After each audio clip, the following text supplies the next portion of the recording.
After more than a decade of the UK neglecting Africa, the country's Foreign Secretary David Lammy recently concluded his maiden tour of Africa to reconnect with the continent. His visit to Nigeria and South Africa the first week of November 2024 lifted the veil how the Western country perceives the continent. Lammy was keen to talk about economic growth as the core mission of the UK government and its relations with Nigeria and South Africa, and also climate matters. Many are skeptical about how much success Britain can expect to have in establishing long-term and mutually beneficial relationships with African nations. For one, the issue of Britain's colonial history in Africa looms larger now more than ever. During the last 20 years of the 19th century alone, Britain occupied or annexed 13 countries, which accounted for more than 30% of Africa's population. Cruel and heinous acts were committed, such as brutal murders and vicious beatings, for which Africans are yet to receive an apology and reparation justice.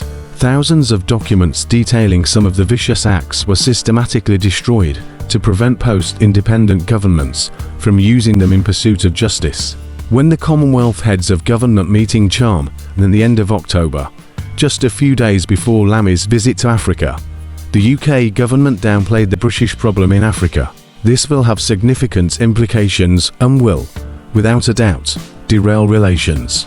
CHOGM is made up of 56 nations, of which 19 are from the African continent. CHOGM had taken the position that it was time for the UK to make amends in the form of an apology and reparatory justice for the colonial period, but the UK stated, in no uncertain terms, that it would not apologize or make amends for the atrocious crimes that the country committed in Africa during the colonial period.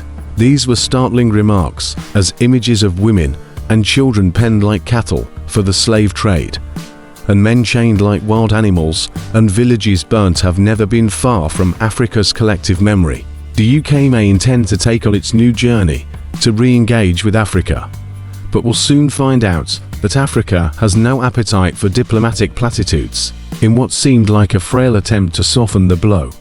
While touring Africa, Lammy stated reparation justice could take different forms, and that Britain is prepared to benefit developing nations with the transfer of Britain's scientific and technical expertise.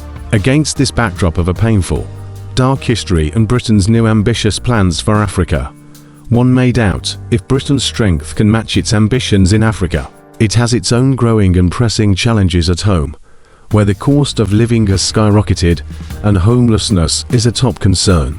The population in Africa has quadrupled between 1960 and 2020 to nearly 1.5 billion.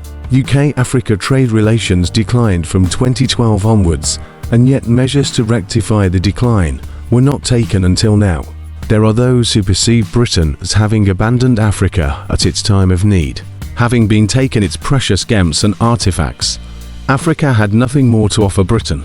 Compared to leaders from other large economies, British Prime Ministers have rarely visited Africa or attended the regular EU-Africa summits, which are attended by other European leaders. The continent has suffered significant political neglect from the UK. It has been abandoned as a problematic and hungry-for-aid region, with 54 nations and more than 1 billion people being left behind amid many pressing development challenges. On people-to-people contact, the rejection rate for African visitors to the UK is running at double the rate of that of any other region. This will impede Britain's influence on the continent, as it hinders educational exchange and cultural connections. The UK Foreign Secretary was talking about a new approach in relations with Africa, and the UK now wants to hear what our African partners need and foster relationships so that the UK and our friends and partners in Africa can grow together. This in itself is a problematic statement and reveals that the UK is not alive to the new Africa. The African continent has been speaking for decades that it has no appetite for diplomatic platitudes.